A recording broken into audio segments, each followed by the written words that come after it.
बिस्मिल्लाहिर्रहमानिर्रहीम। ओके, सो कल के लेक्चर में हम लोग डिस्कस कर रहे थे बेसिकली डायबिटीज़ मेलाइटिस को।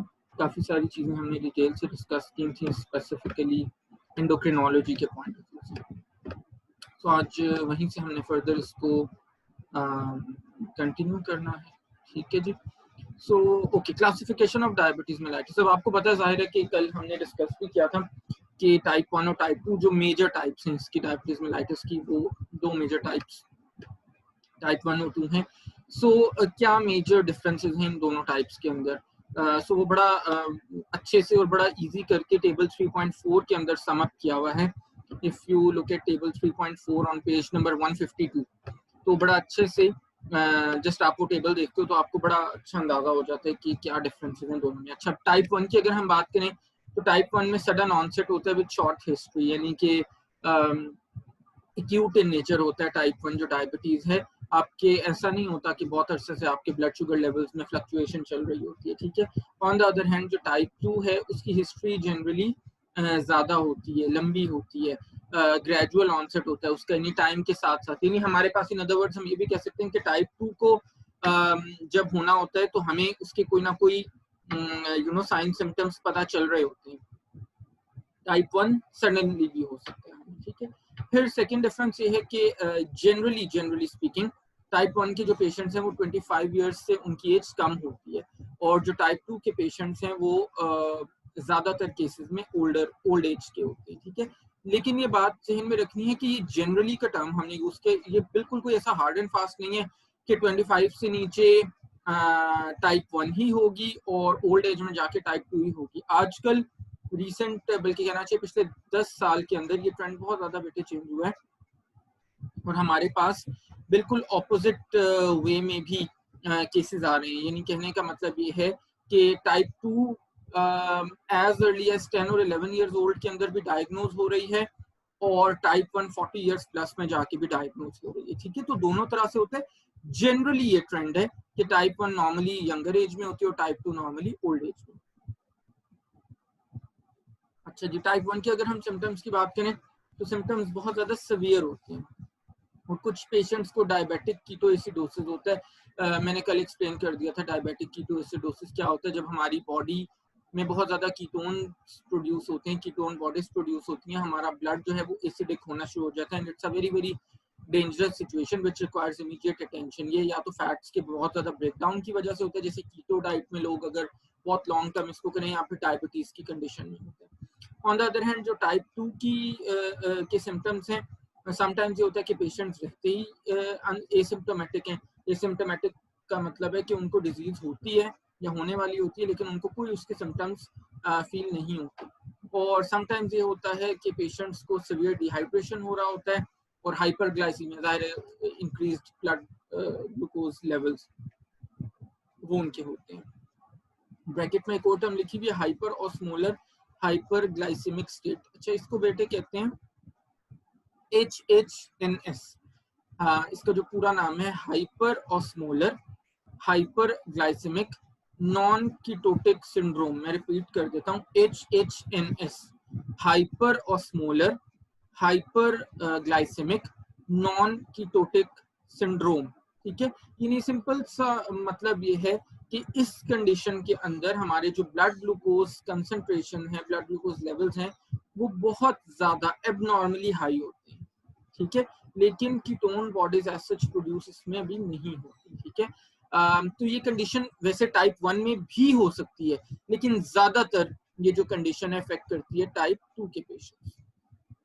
फिर टाइप 1 के अंदर सीवियर कीटोसिस पॉसिबल, और टाइप 2 में कीटोसिस जनरली माइल्ड होता है। अगर हो तो टाइप 1 में कीटोसिस होने के चांसेस ज्यादा हो। टाइप 1 में पेशेंट्स जनरली लीन होते हैं, मैंने कल भी बात की थी, और टाइप 2 के पेशेंट्स जनरली ओवरवेट या ओबीस होते हैं।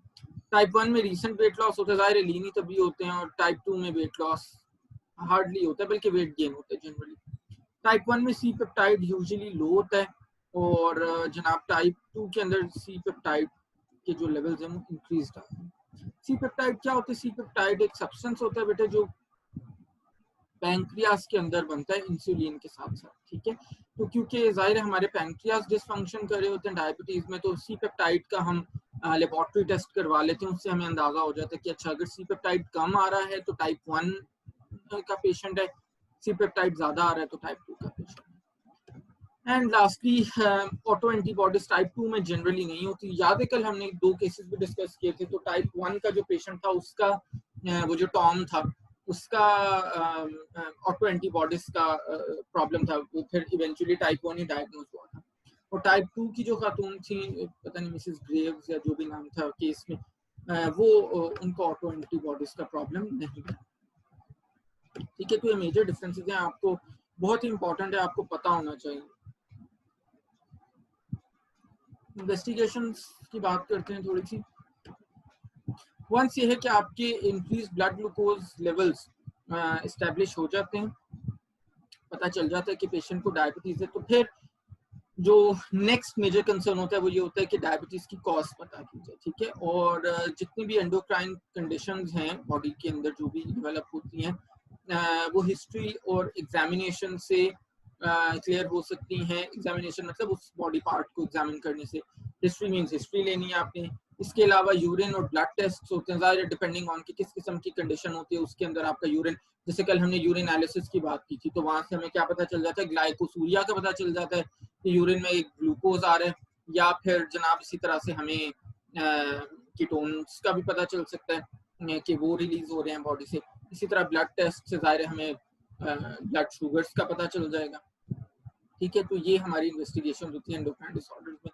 इमेजिंग एंड साइटोलॉजी डायबिटीज के अंदर उसका एज सच को बहुत ज़्यादा रोल नहीं है। इमेजिंग एंड साइटोलॉजी का मतलब होता है जो हमें हम स्मेयर वगैरह के लिए भेज रहे होते हैं टेस्ट, ठीक है, टिश्यू एग्जामिनेशन या इस तरह की जो चीज़ें, उसमें डायबिटीज के अंदर वो एज सच नहीं चाहिए। इसी तरह से कुछ हम एंटीबॉडीज टेस्ट एंटीबॉडी टेस्ट भी कर सकते हैं, जैसे मैंने कल भी हमारा डिस्कस हुआ था glutamic acid, decarboxylase, anti tyrosine phosphate, islet cell antibodies, ये 3 जो हमारे मेजर एंटीबॉडी टेस्ट हैं डायबिटीज के केस में। और जैसे अभी हमने सी पेप्टाइड की बात की कि सी पेप्टाइड जो है वो टाइप 1 के केस में हमारा लो होता है और टाइप 2 के केस में हमारा जनरली इंक्रीज आता है। ठीक है, तो ये चीज़ है। हाँ, सी पेप्टाइड के अंदर ये चीज़ आपने ज़रूर जहन में रखनी है कि सी पेप्टाइड सिर्फ सी पेप्टाइड की बेसिस पे हम डायग्नोसिस कंफर्म नहीं कर सकते टाइप 1 या टाइप 2 का। उसकी रीज़न क्या है? उसकी 2 रीज़न हैं, पेज नंबर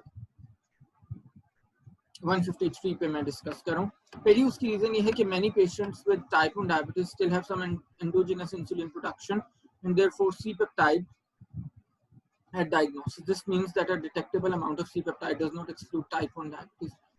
वो ये कह रहे हैं कि अभी हमने पढ़ा कि C-peptide जनरली कम होता है टाइप 1 में, दिस इज ट्रू, लेकिन कुछ पेशेंट्स के केस में ऐसा होता है कि जब हमें, स्पेशली जिनको नया नया टाइप 1 डायबिटीज होता है, कि उनकी कुछ ना कुछ इंसुलिन की प्रोडक्शन हो रही होती है, और सी पेप्टाइड भी पैनक्रियाज में बनता है। जब इंसुलिन की प्रोडक्शन हो रही है तो इसका मतलब है उनकी पैनक्रियाज अभी कुछ हद तक फंक्शनल है। जब वो इंसुलिन प्रोड्यूस कर रहे हैं पैनक्रियाज, तो इसका मतलब है कि सी पेप्टाइड भी कुछ ना कुछ प्रोड्यूस हो रहा है, तो उनका सी पेप्टाइड बहुत ज्यादा लो नहीं आएगा। ठीक है, टाइप 1 के पेशेंट्स का। दूसरी रीजन ये है कि type 2 diabetes generally progresses to insulin deficiency, therefore low C-peptide does not exclude type 2 diabetes. अच्छा, हाँ, ये भी है कि टाइप 2 भी जब आपको बहुत लंबे अरसे तक रहती है तो आपकी इंसुलिन होते होते होते आपके पैनक्रियाज डिसफंक्शन करते करते इंसुलिन की डेफिशिएंसी की तरफ ही जाते हैं। ठीक है, तो वहां पे भी फिर जनरली तो टाइप 2 की पेशेंट्स की सी पेप्टाइड ज्यादा आती है, लेकिन कम भी हो सकती है। लेट्स अगर किसी को 15 साल से टाइप 2 डायबिटीज है, उसका आप सी पेप्टाइड करवाओगे तो वो आपको कम ही मिलेगा। ठीक है, तो कहने का मकसद ये है कि सी पेप्टाइड की बेसिस पे आपने सिर्फ डायग्नोज नहीं करना। बेटे हमेशा ये बात याद रखनी होती है कि जब भी हम किसी भी डिजीज का डायग्नोसिस करते हैं, एक अच्छा फिजिशियन हमेशा वो होता है जो आपकी लैब इन्वेस्टिगेशंस के साथ साथ आपके साइंस एंड सिम्टम्स को भी कंसिडर करते हुए आपका डायग्नोसिस बनाए। आज से 15 साल पहले या 20 साल पहले लैब्स का जो एग्जिस्टेंस थी that was very very minimal. पूरे इस्लामाबाद में लेते कि एक आधा लैब होती थी, यानी एक आधा ब्रांड होता था, उसकी कुछ ब्रांचेस थी। अब तो you would find medical laboratory in every small market, in every small area, और 20-20, 30-30 ब्रांचेस हैं एक छोटे से शहर के अंदर भी, ठीक है। तो फिजिशियंस ने भी अनफॉर्चुनेटली बहुत ज़्यादा रिलाई करना शुरू कर दिया है लैब रिजल्ट्स के ऊपर, which is not a very good practice I would say. जब तक आप उस लैब को, और देखो आप ये भी चीज़ ध्यान में रखो कि जब हम लैब रिपोर्ट्स लेके आते हैं तो वहाँ पे नॉर्मल लेवल जो पेशेंट के जो रिजल्ट्स हैं वो तो दिए होते हैं। सो दैट मीन्स आप एक लेमैन को भी वो पकड़ा दोगे ना कि अच्छा ये रिपोर्ट देख के मुझे बता दें भाई मेरा फलाना फलाना चीज़ नॉर्मल है, बढ़ी हुई है, कम हुई भी है, तो उसने क्या करना है, उसने आपके रिजल्ट्स देखने और साथ में नॉर्मल रेंजेस देखनी है, वो बता देगा कि जी ये चीज़ बढ़ी हुई है, ये कम है, ज़्यादा है। असल मकसद ये होता है कि लैब रिजल्ट्स को कोरिलेट किया जाए आपके साइंस सिम्टम्स के साथ, आपकी क्लिनिकल हिस्ट्री के साथ, ठीक है। तो ये चीज़ बहुत ज़्यादा इम्पोर्टेंट है। अच्छा, फिर there are some other tests as well, table 3.5 में जैसे दिए हुए हैं कि अगर आपको डायबिटीज के साथ साथ कुछ और कंडीशन भी हैं तो फिर जनाब आपके कुछ और टेस्ट भी होने लाजमी होते हैं। जैसे फॉर एग्जांपल टेबल 3.5 में दिया हुआ है हाइपरलिपिडीमिया। आपको पता है बहुत ही कॉमन आजकल तो अनफॉर्चुनेटली सेडेंटरी लाइफस्टाइल की वजह से सीवीडीज का भी रिस्क बहुत बढ़ गया है। तो जनाब लिपिड प्रोफाइल बहुत कॉमनली ऑर्डर करते हैं जी फिजिशियंस, लिपिड प्रोफाइल अपना करवा लें जिसके अंदर हमारा total cholesterol, triglycerides, LDL cholesterol, HDL cholesterol, VLDL cholesterol, ये सारी चीजें आ रही होती है, ठीक है। तो अगर किसी डायबिटिक को हाइपरलिपिडीमिया भी है तो फिर साथ में हमें उसका लिपिड प्रोफाइल भी कराना है। इसी तरह अगर किसी को रेटिनोपैथी है तो उसका रेटिनल फोटोग्राफ्स हमने करवाना है। रेटिनल फोटोग्राफ्स में डिटेल आ जाती है फिर कि जी किस हद तक रेटिना आईज का डैमेज हो रहा है या कितना सीवियर प्रॉब्लम है। इसी तरह अगर किसी को नेफ्रोपैथी है तो फिर अर्ली मॉर्निंग एल्ब्यूमिन हम करवाते हैं। Creatinine ratio spot urine test होता है, सीरम क्रिएटिनिन होता है। अच्छा, ये बेसिकली रीनल फंक्शन टेस्ट को बताते हैं। यूरिया जो है या क्रिएटिन जो है, आरएफटी जिसको कहते हैं रीनल फंक्शन टेस्ट, उसमें सीरम यूरिया और सीरम क्रिएटिनिन ये होता है। अच्छा, एल्ब्यूमिन जो है basically that is produced by the liver, और समटाइम्स जो है एल्ब्यूमिन लेवल्स भी हम चेक करवा रहे हैं, ठीक है, कि लिवर की फंक्शनिंग के साथ डिस्टर्ब। और इसी तरह से इसके अलावा अगर सीलियक डिजीज है तो साथ में हम ब्लड टेस्ट करते हैं एंटी टीटी, उसको हम कहते हैं एंटी ट्रांस ग्लूटामिनेज एंटीबॉडीज, उससे कंफर्मेशन होता है कि सीलियक डिजीज है कि नहीं।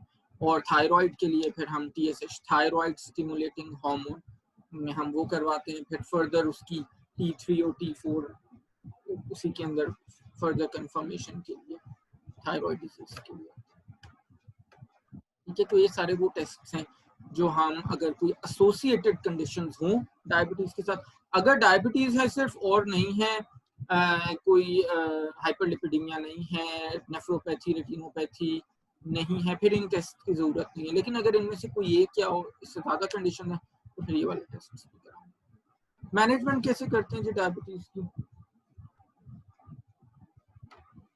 टाइप 1 की अगर हम बात करें तो जाहिर है दे नीड इंसुलिन, और इंसुलिन ऑब्वियसली उसको उसमें बहुत सारे इश्यूज हैं। इश्यूज इन द सेंस के इंसुलिन हर खाने के टाइम पे याद रखना, इंसुलिन को अपने साथ कैरी करना, इंसुलिन को लेट से कोई ऑफिस में है या स्कूल में है या कॉलेज में या यूनिवर्सिटी में, वहाँ पे इंसुलिन ऑब्वियसली आपको इंसर्ट करने के लिए नॉर्मली लोग थाइज में या एब्डोमिनल रीजन में लगाते हैं। तो जाहिर है आप सबके सामने बैठ के तो नहीं करते, you need some private place. तो बहुत सारे इश्यूज हैं इंसुलिन, फिर लोग को याद भी नहीं रहती बहुत मरतबा। फिर ये होता है कि डोज एडजस्ट नहीं कर पाते। कई बार जनाब आपने खाना स्किप कर दिया, स्टिल आपने इंसुलिन लगा ली। कई बार आपने खाना खाया बट इंसुलिन लगाना भूल गए। तो दोनों के ही बहुत सारे इश्यूज, इमीडिएटली आप लो ब्लड शुगर लेवल्स या हाई ब्लड शुगर लेवल्स के साथ आप जा सकते हैं। तो अगेन बहुत सारे इश्यूज हैं इंसुलिन थेरेपी के, बट ऑब्वियसली टाइप 1 के पेशेंट्स के लिए इट्स अ मस्ट, इसके बगैर कोई ऑप्शन नहीं है। थेरेपी के जो गोल्स होते हैं पेज नंबर 154 के ऊपर दिया हुआ है। सबसे पहले तो हमारी कोशिश ये होती है कि जिस हद तक हम ब्लड ग्लूकोज कंसंट्रेशन को नॉर्मलाइज कर सकें उतना बेहतर है। एट द सेम टाइम हमारी ये भी कोशिश होती है कि हाइपोग्लाइसीमिया ना हो जाए बहुत ज़्यादा, हाइपो मींस यानी बहुत लो भी ना हो जाए, वो भी बहुत डेंजरस है। हेल्दी बॉडी वेट हम जितना मेंटेन करते हैं उतना हमारे blood sugar levels naturally normalize होते हैं, ठीक है। फिर इसी तरह से कॉम्प्लिकेशंस, टारगेट ये होता है कि सेकेंडरी प्रिवेंशन करके, यानी अब डायबिटीज तो हो गई, वो रिवर्स तो एज सच नहीं हो सकती, तो अब हम उससे होने वाली जितनी कॉम्प्लिकेशन है, whether it is nephropathy, retinopathy, neuropathy, जो भी ऐसी चीजें हैं उनको हम प्रिवेंट कर सकें, एटलीस्ट अगर एब्सोल्युटली प्रिवेंट नहीं कर सकते तो उनका ऑनसेट बहुत ज़्यादा डिले करें। Avoid episodes of ketoacidosis and need for hospital admission. ज़ाहिर मैंने कल भी बताया था, कीटोएसिडोसिस एक ऐसी कंडीशन है जहाँ पे आपको इमीडिएटली मेडिकल अटेंशन चाहिए होती है, तो अगर जनाब आप उसको डिले कर सकें तो that is very very good. और सेल्फ मैनेजमेंट फिर आपने पेशेंट्स को ज़रूर सिखानी है कि definitely 24/7 they can not seek medical attention, या पेशेंट्स जो हैं वो हर वक्त हॉस्पिटल के चक्कर तो नहीं लगा सकते। तो अगर वो थोड़ा सा पढ़ा लिखा होगा, थोड़ा सा समझदार होगा, थोड़ी सी चीज़ें हम उसको बता सकेंगे, अवेयर कर सकेंगे, तो उसकी जो डायबिटीज़ की मैनेजमेंट है वो काफ़ी ज़्यादा बेहतर हो सकती है। स्ट्रक्चर्ड एजुकेशन देना बहुत ज़्यादा ज़रूरी होता है, उसमें इंसुलिन थेरेपी की क्या ऑब्जेक्टिव हैं वो उसको बताना है, इंसुलिन की डिलीवरी कैसे उसने अपनी बॉडी को करनी है वो बताना है, ब्लड ग्लूकोज की SMBG को बोलते हैं, self monitoring of blood glucose, ये कैसे करना है, यानी ग्लूकोमीटर कैसे यूज़ करना है, स्ट्रिप्स कैसे यूज़ करनी है, कितना ब्लड लेना है, XYZ ये उसको बताना है। फिर डाइट, फिजिकल एक्टिविटी के जो अच्छे पॉजिटिव इफेक्ट्स हैं वो हमने उसको समझाने हैं, हाइपोग्लाइसीमिया अगर हो रहा है उसके साइन सिम्टम्स उसको समझाने हैं कि जनाब किन केसेस में हाइपोग्लाइसीमिया आपको हो सकता है, या उसके इमीडिएटली साइंस और सिम्टम्स आपको क्या हो सकते हैं, सो दैट अर्ली उसकी डिटेक्शन हो जाए, अर्ली वो उसको मैनेज कर सके, ठीक है। अच्छा, इसके साथ साथ ये भी होता है कि आपने में भी अक्सर सुना होगा कि जी डायबिटीज वालों को पैर पे स्पेशली अगर जख्म हो जाए तो उनके ब्लड शुगर लेवल्स कोई इफेक्ट हो जाते हैं, कोई भी इलनेस, कॉमन कोल्ड हो गई, फ्लू हो गई, यूरिनरी ट्रैक में इन्फेक्शन हो गया, इन चीजों की वजह से उनका ग्लाइसेमिक कंट्रोल अपसेट होने का, डिस्टर्ब होने का चांस बहुत ज्यादा होता है, ठीक है। और जब ग्लाइसेमिक डिस्टर्बेंस होगा तो इसका मतलब है उनकी इंसुलिन की रिक्वायरमेंट्स भी जो है वो ऑल्टर होंगी, वो चेंज होंगी, वो ऊपर नीचे होंगी, और उसी के हिसाब से फिर हमने उनको मैनेज भी एक्चुअली करना है।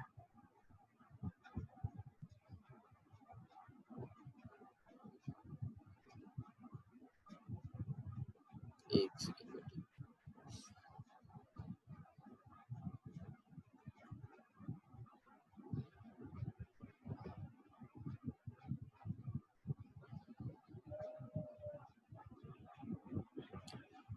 हाँ, सो जनरली ये होता है कि जब हमारी कोई इलनेस होती है तो चाहे कॉमन कोल्ड या फ्लू क्यों ना हो, जब हम इलनेस कोई होती है तो हमारी बॉडी स्ट्रेस में जाती है, जब हमारी बॉडी स्ट्रेस में जाती है तो एक हार्मोन रिलीज होता है जिसको कहते हैं कोर्टिसोल। कोर्टिसोल का कॉमन लैंग्वेज में नाम ही स्ट्रेस हार्मोन है, कोर्टिसोल, ठीक है। तो जब कोर्टिसोल रिलीज होता है, या इन अदर वर्ड जब बॉडी स्ट्रेस में होती है, तो इंसुलिन रिक्वायरमेंट्स बढ़ जाती है, ठीक है। तो ये चीज आपने माइंड में रखनी, जब भी आपने पेशेंट्स को एजुकेट करना है तो ये चीज आपने जरूर उनको बतानी है, ठीक है। और वंस उनका वो जो इलनेस है वो रिजॉल्व हो जाएगी तो फिर इंसुलिन रिक्वायरमेंट, क्योंकि अब body is no more in a state of stress, cortisol उस तरह से रिलीज नहीं हो रहा, तो फिर हमने उनकी इंसुलिन वापस कम करनी है जितनी वो नॉर्मली ले रहे थे उतनी करनी, ठीक है। तो ये चीज आपने जरूर पेशेंट को समझानी। डाइटरी एडवाइस स्पेशली टाइप 1 के पेशेंट्स के लिए, खैर टाइप 2 के लिए भी मोरलेस यही है, बट टाइप 1 के लिए स्पेसिफिकली अगर हम डिस्कस करें, रिड्यूस करनी है उन्होंने रिफाइंड शुगर्स, जितने भी वाइट्स होते हैं आपको पता है, white rice, white wheat flour, फिर वाइट शुगर जो टेबल शुगर नॉर्मल हमारी होती है, सारी की सारी रिफाइंड फॉर्म्स होती हैं, ब्लड में जाके बहुत जल्दी अब्जॉर्ब हो जाती हैं, ब्लड शुगर लेवल्स को बहुत ज़्यादा स्पाइक करती हैं, बहुत ज़्यादा इंक्रीज करती हैं। तो हमारा टारगेट ये होता है कि इन सारे वाइट्स को हम रिप्लेस करते हैं ब्राउन्स के साथ, जैसे brown sugar, brown rice, brown bread, जिसको नॉर्मली हम ब्राउन ब्रेड कहते हैं बिकॉज ऑफ द कलर। तो ये सारी चीज़ें जो हैं हम उसको समझाएंगे। फिर इसी तरह से जी कॉम्प्लेक्स कार्बोहाइड्रेट्स का उनको बताना है कि जी इनका इंक्रीज आप ज़्यादा करें, क्योंकि कॉम्प्लेक्स कार्बोहाइड्रेट्स का ग्लाइसेमिक इंडेक्स जनरली लो होता है। जैसे होल ग्रेन ब्रेड हो गई, ठीक है, ये चीज़ें जो हैं ये ज़्यादा टाइम लगाती हैं ब्रेक डाउन होने में, और ये जो ब्लड शुगर लेवल्स को बहुत स्लोली एंड ग्रेजुअली रेज करती हैं। ऑन द अदर हैंड अगर हम रिफाइंड या सिंपल कार्बोहाइड्रेट्स जिसको हम कहते हैं, अगर उसकी हम बात करें, जैसे फ्रूट जूस पी लिया किसी डायबिटिक ने, या वाइट राइस 1 कप खा लिया रिकमेंडेड अमाउंट से बहुत ज़्यादा खा लिया, तो ऐसी चीज़ें ब्लड शुगर लेवल्स को बहुत जल्दी स्पाइक अप करती हैं। फिर इसी तरह से सेचुरेटेड फैट्स को 10% ऑफ कैलोरिक इंटेक तक रखने के लिए हम कहते हैं। हेल्दी डाइट के अंदर हम ये कहते हैं कि 55% आपका एक डायबिटिक का कार्बोहाइड्रेट से आना चाहिए, 30% जो है वो उनका फैट से आना चाहिए, 15% जो है वो प्रोटीन से आना चाहिए। अच्छा, अब एक बात अगर आप इसमें देखो तो बड़ी इंटरेस्टिंग है कि although we are talking about diabetes, but still हम मेजर जो पेशेंट्स को काउंसिल कर रहे हैं या जो रिकमेंड कर रहे हैं वो ये है कि जी उनकी डाइट का 55% कार्बोहाइड्रेट से ही आना चाहिए। उसकी रीजन है बेटे, उसकी रीजन ये है कि डिस्पाइट द फैक्ट कि हम डायबिटिक पेशेंट्स की बात कर रहे हैं, देखो carbohydrates remain to be the major fuel of the body, और चाहे वो डायबिटिक इंडिविजुअल है चाहे वो एक नॉर्मल इंडिविजुअल है, उसको जाहिर है अपनी एनर्जी तो उसने लेनी है, बॉडी को काम करने के लिए एनर्जी तो चाहिए, और एनर्जी कहाँ से आती है? फूड से आती है। और हमारी बॉडी का जो प्राइमरीली बॉडी डिपेंड करती है अपनी एनर्जी डिराइव करने के लिए, दैट इज कार्बोहाइड्रेट्स, ठीक है। हाँ, ये जरूर है जैसे अभी मैंने बताया कि कार्बोहाइड्रेट्स के अंदर कौन से कार्बोहाइड्रेट्स, रिफाइंड ऑब्वियसली उन्हें कम लेने चाहिए, सिंपल कम लेने चाहिए, होल ग्रेन वाले जो कार्बोहाइड्रेट्स हैं या अनप्रोसेस्ड जो हैं या जो कॉम्प्लेक्स कार्ब्स हैं वो ऑब्वियसली ज्यादा लेने चाहिए, ठीक है। इसी तरह फैट्स 30% में ज्यादा से ज्यादा उनके mono unsaturated and poly unsaturated fats होने चाहिए, यानी सिंपल वर्ड्स में healthy fats, olive oil, nuts, fatty fish, ये सारी चीजें जो हैं ये गुड फैट्स के अंदर आती हैं। और इसी तरह से प्रोटीन्स जो हैं वो एनिमल प्रोटीन्स, खासतौर पे एग्स हो गए या चिकन हो गया, या मॉडरेट अमाउंट्स में मीट भी ले सकते हैं, यानी बीफ, मटन, सो ये सारी चीज़ें जो है इम्पोर्टेंट है। इसी तरह से जी सॉल्ट इंटेक रिड्यूस करना चाहिए, क्योंकि अदरवाइज उनका हाइपरटेंशन होने के चांसेस भी बहुत ज़्यादा बढ़ सकते हैं, और अल्कोहल का भी कंजम्पशन मॉडरेशन में होना चाहिए। ज़ाहिर हम पाकिस्तान में जब बात करते हैं तो बहुत ज़्यादा यहाँ पे तो कोई ऐसा खास प्रॉब्लम नहीं है, बट वेस्ट की जब हम बात करें तो ज़ाहिर people generally consume alcohol on regular basis, तो वहाँ पे फिर प्रॉब्लम हो सकती है। Exercise is really important diabetes की मैनेजमेंट में, स्पेशली ज़ाहिर अभी हम टाइप 1 की डिटेल से बात कर रहे हैं। तो एक्सरसाइज करने से फ़ायदा ये होता है कि इंसुलिन सेंसिटिविटी इंप्रूव होती है और ब्लड शुगर लेवल्स डिक्रीज होते हैं, ठीक है। तो एक्सरसाइज की जो इंटेंसिटी है और ड्यूरेशन है वो बहुत ज़्यादा इसके अंदर मैटर करती है। टाइप 1 के पेशेंट्स को स्पेसिफिकली एक्सरसाइज हमेशा प्लान करनी चाहिए, क्योंकि अगर वो बहुत ज़्यादा या बहुत इंटेंस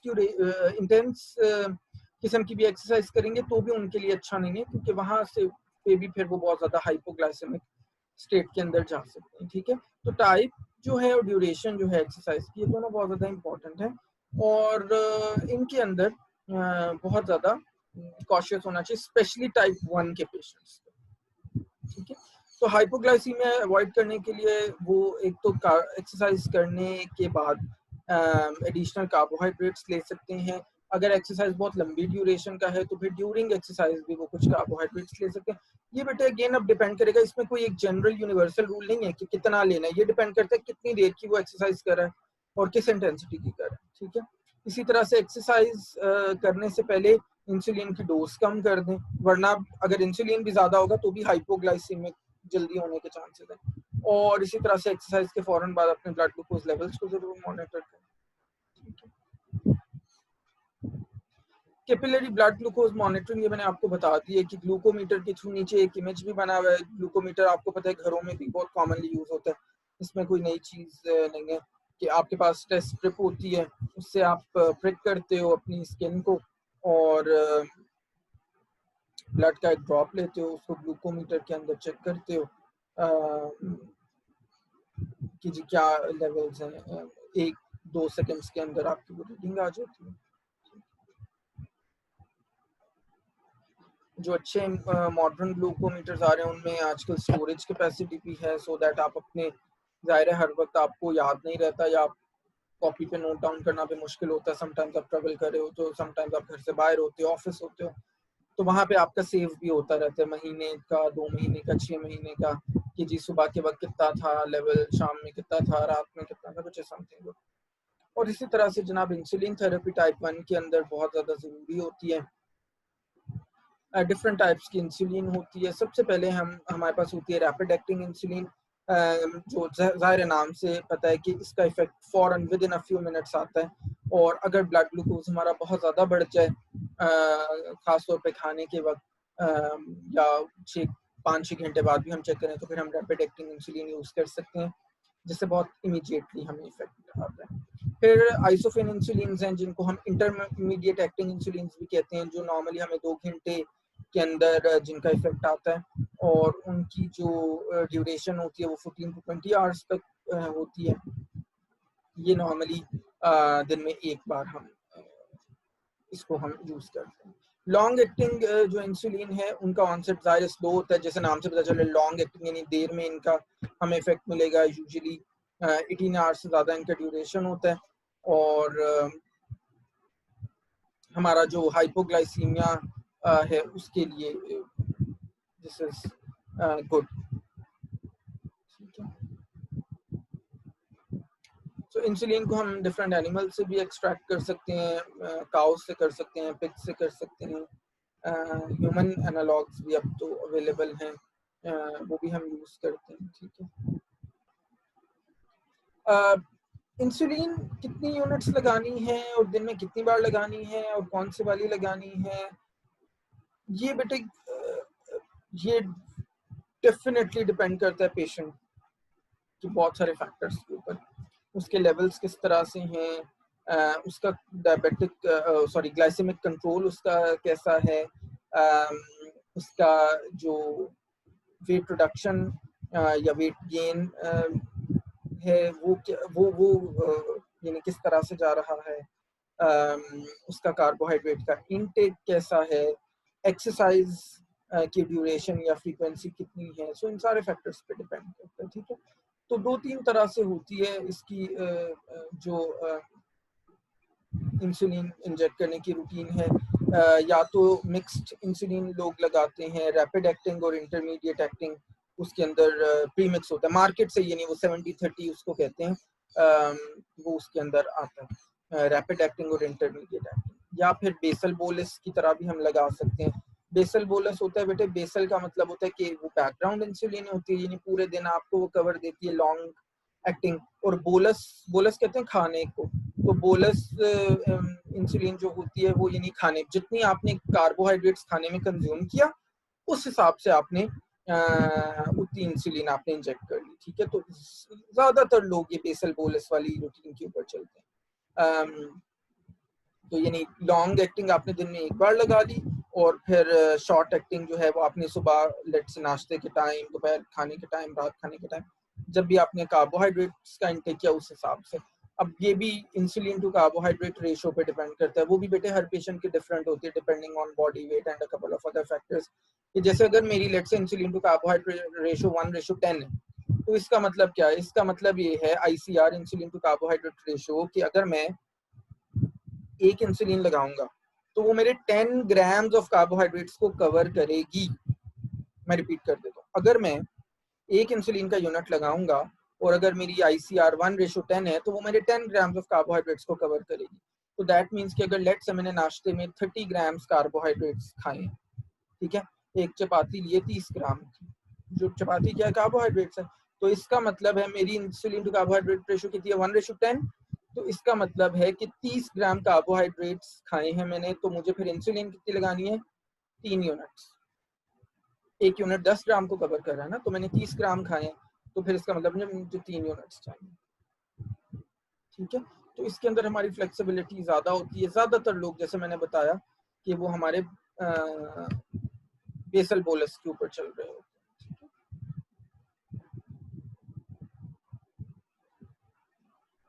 अच्छा, समटाइम्स ये होता है कि हम जहाँ पे इंसुलिन इंजेक्ट करते हैं वहाँ पे लिपोएट्रोफी या लिपो हाइपरट्रॉफी हो जाता है। लिपोएट्रोफी का मतलब होता है जो सब क्यूटेनियस फैट होता है वो थिन होना शुरू हो जाता है। इंसुलिन ज़ाहिर एक ही जगह पे लगा के और समटाइम्स ये होता है कि जी लिपो हाइपरट्रॉफी भी हो जाता है, सब क्यूटेनियस फैट जो है वो ज़्यादा डिपॉजिट होना शुरू हो जाता है। ठीक है, तो उसकी वजह से फिर इंसुलिन की जो एब्जॉर्प्शन है वो बॉडी में डिक्रीज होना शुरू हो जाती है। तो उसकी इस प्रॉब्लम को रिजॉल्व करने के लिए रिकमेंडेड ये होता है कि आप अपनी इंसुलिन को हमेशा एक ही जगह पे ना लगाएं। इंसुलिन को डिफरेंट डिफरेंट जगहों पे इंजेक्ट करें, सो दैट आपका ये जो लिपो हाइपरट्रॉफी है या लिपो एट्रॉफी है, ये वाला प्रॉब्लम आपका ना हो। ठीक है जी, सेशन में 6-7 मिनट्स रह गए, हम इसको यहीं पे एंड करते हैं बेटे, और नेक्स्ट सेशन में फिर दोबारा से यहीं से कंटिन्यू करते हैं। ठीक है, 5 मिनट्स का आप ले लो, 3:35 और 3:40 हम दोबारा ज्वाइन करते हैं। लिंक आपके पास ऑलरेडी है। अल्लाह हाफ़िज़।